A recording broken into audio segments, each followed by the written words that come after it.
تھے نبی پاک علیہ الصلوۃ والسلام نے ارشاد فرمایا، جب کہ صحابہ کرام علیہم الرضوان نے نبی پاک صلی اللہ علیہ وسلم سے کمال درجے کی محبت کے اظہار فرماتے ہوئے آپ کے وضو کے پانی کو نیچے گرنے سے روکا اور اپنے ہاتھوں پر لیا، اور یہ مشہور حدیث پاک ہے، صحابہ کرام علیہم الرضوان کا یہ انداز ہوا کرتا تھا۔ تو رسول اللہ صلی اللہ علیہ وسلم نے ارشاد فرمایا، تم نے ایسا کیوں کیا؟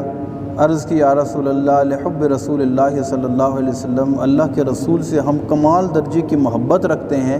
اس محبت کے پیش نظر ہم نے ایسے کیا۔ تو رسول اللہ صلی اللہ علیہ وسلم نے ارشاد فرمایا کہ میں تمہیں ایسی بات نہ بتاؤں کہ جس کے کرنے سے تم اپنے دعوی محبت میں سچے ثابت ہو جاؤ، نہ صرف یہ بلکہ کرم بالائے کرم یہ ہو کہ اللہ اور اس کا رسول بھی تم سے محبت کرنے لگ جائیں۔ اس پر رسول اللہ صلی اللہ علیہ وسلم نے ارشاد فرمایا کہ فَلْيَصْدُقِ الْحَدِيثَ إِذَا حَدَّثَ، جب بات کرو تو سچ بولو، وَلْيُؤَدِّ الْأَمَانَةَ إِذَا تُؤْمِنَ، جب امانت رکھی جائے تو اس میں خیانت نہ کرو، یعنی کسی کو دھوکہ نہ دو۔ دھوکہ، فریب،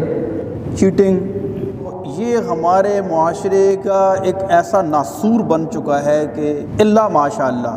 جس کا جہاں ہاتھ پڑتا ہے، جس کو جہاں موقع ملتا ہے، جس کی جہاں چلتی ہے، اس کی کوشش یہ ہوتی ہے کہ میں دوسرے کی آنکھوں میں دھول جھونکوں، دوسرے کا نقصان کر کے اپنا کسی طریقے سے فائدہ کروں۔ اب اپنی پریکٹیکل لائف میں ہر روز کے معاملات پر غور و فکر کریں تو آپ کو اس کی بے شمار مثالیں دیکھنے کو ملیں گی۔ ہماری مارکیٹس کے اندر آپ جا کر دیکھیں، خرید و فروخت کے جو معاملات ہیں،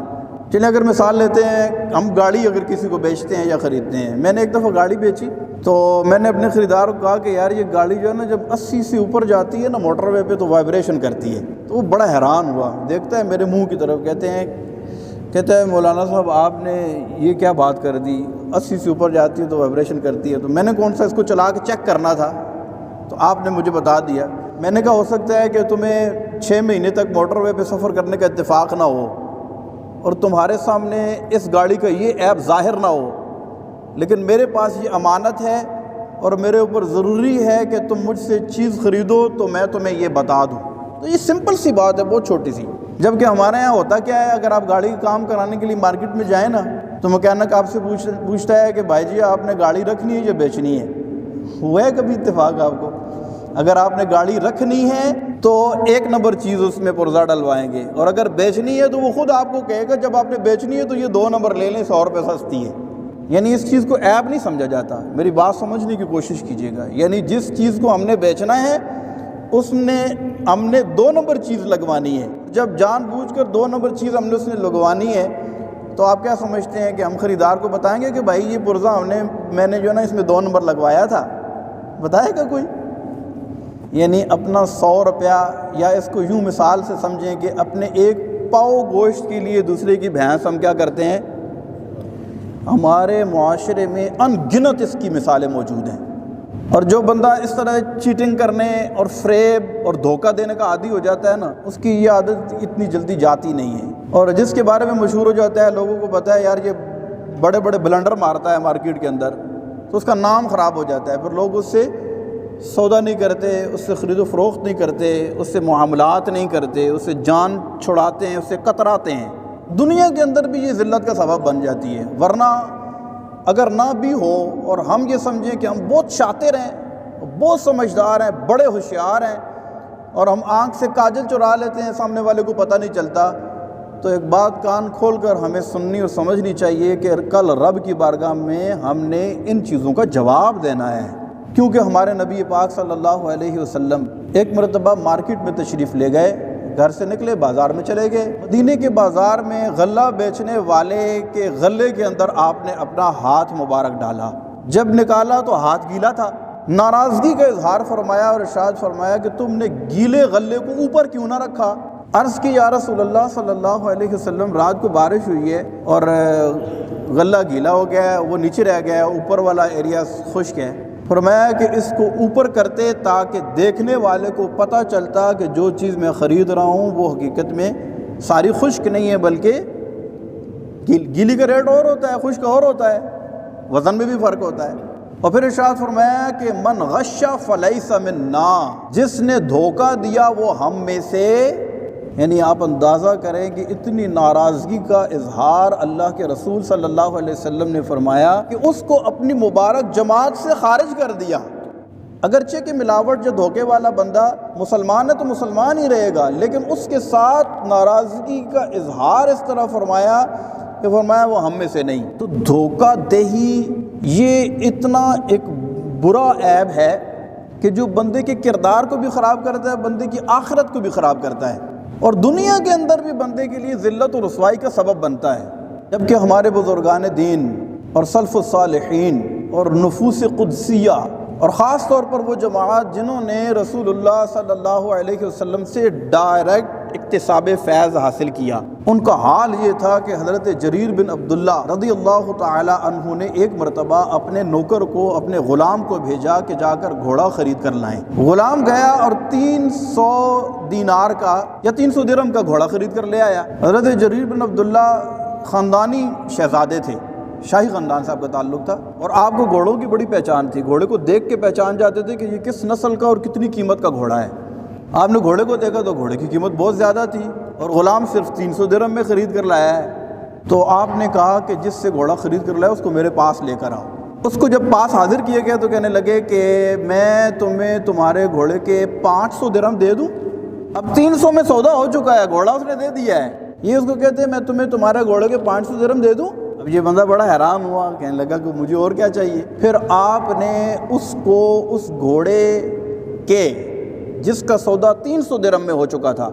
800 درہم دیتے ہوئے ارشاد فرمایا کہ میں نے اللہ کے رسول کے ہاتھ پر بیعت کی ہے کہ کسی کو دھوکہ نہیں دوں گا۔ یعنی آپ اندازہ کریں کہ ہمیں تو 1 روپیہ بھی 10 روپے بھی کہیں سے بچتے ہیں نا، ہم کہتے ہیں یار یہ دھوکہ، اور ہمارے نوکر یا ہمارے ماتحت جو لوگ ہیں اگر وہ اس طرح کا کام کریں نا تو ہم اس کو تھپکی دیتے ہیں، شاباش دیتے ہیں، اچھا ماشاءاللہ بڑا زبردست کام کیا تم نے، بھئی اتنی مہنگی چیزیں تم اتنی سستی خرید کر لے آئے ہو۔ اگر بیچنے والا بیچارہ میری طرح اگر کوئی سادہ سا ہے تو اس کو اندازہ نہیں ہوگا کہ یار مارکیٹ میں اس کا ریٹ کیا ہے اور یہ کتنے کا، یعنی اتنی باریکی کے ساتھ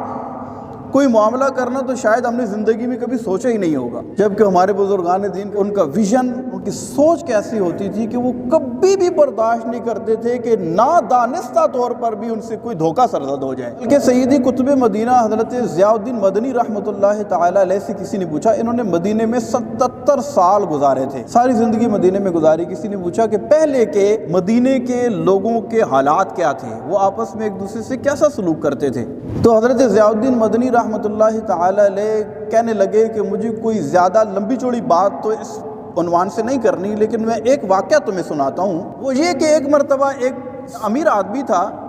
اس نے کپڑا غریبوں میں تقسیم کرنا تھا، تو وہ مدینے کی مارکیٹ میں آیا اور ایک کپڑے کے تاجر سے اس نے وہ کپڑا، مطلوبہ کپڑا مانگا۔ اس نے کہا میرے پاس یہ کپڑا موجود ہے۔ اس نے کپڑا نکال کر تھان اس نے چیک کروایا، پسند آ گیا، ریٹ طے ہو گیا۔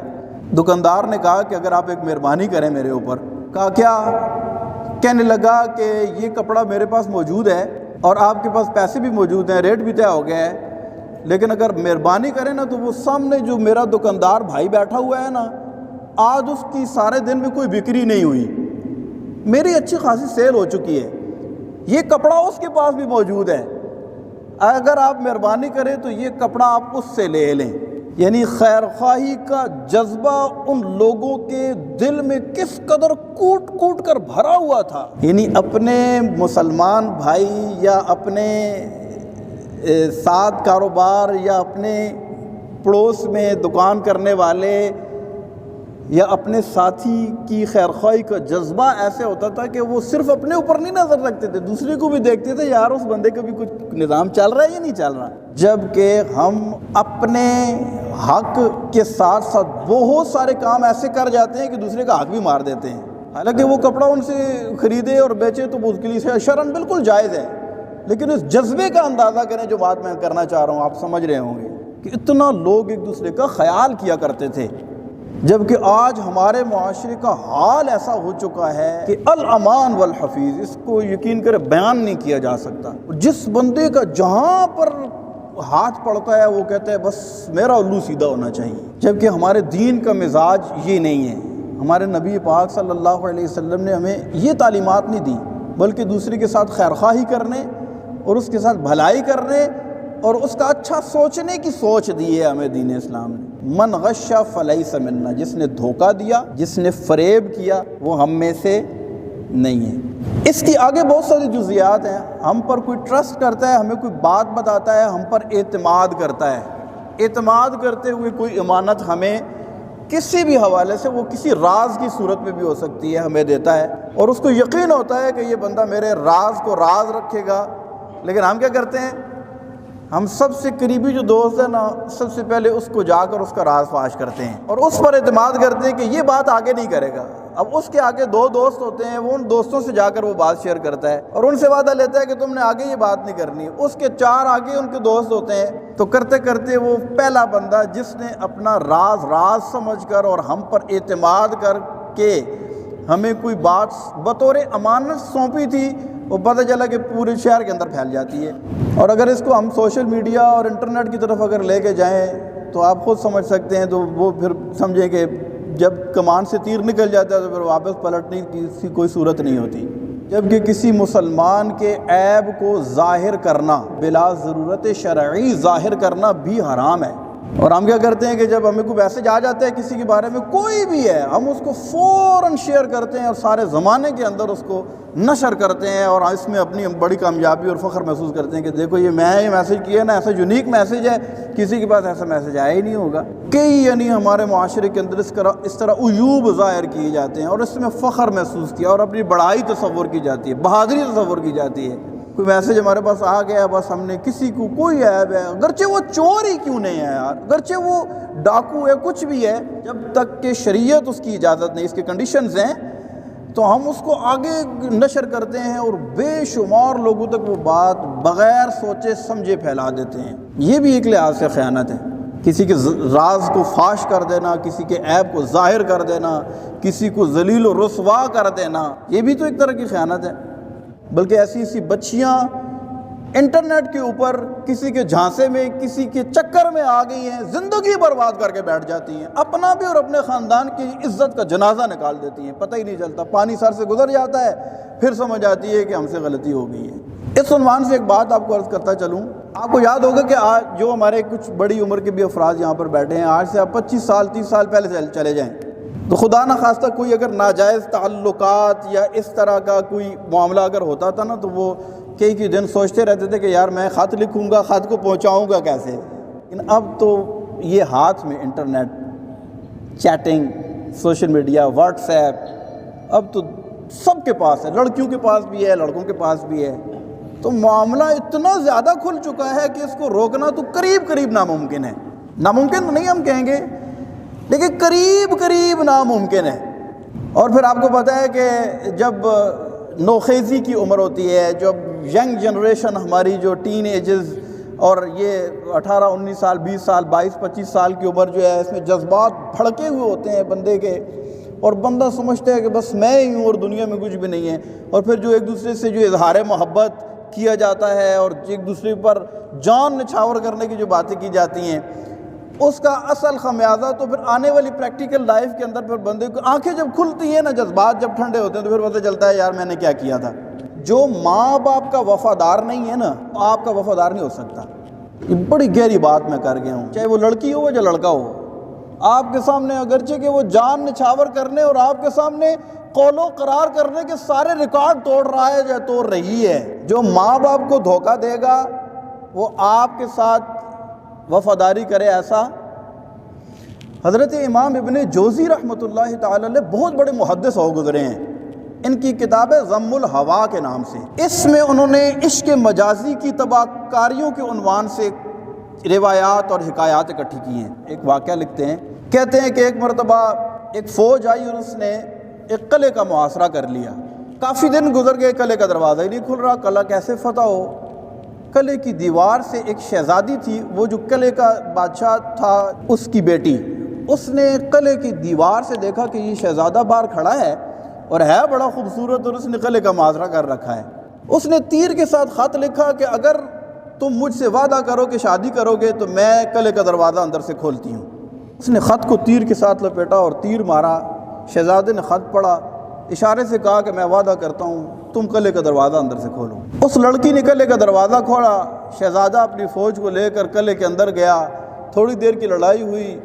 بادشاہ بھی مارا گیا، قلعے پر قبضہ ہو گیا، وعدے کے مطابق شہزادے نے شہزادی سے شادی کر لی۔ جب رات ہوئی نا تو وہ کروٹیں بدلنے لگی۔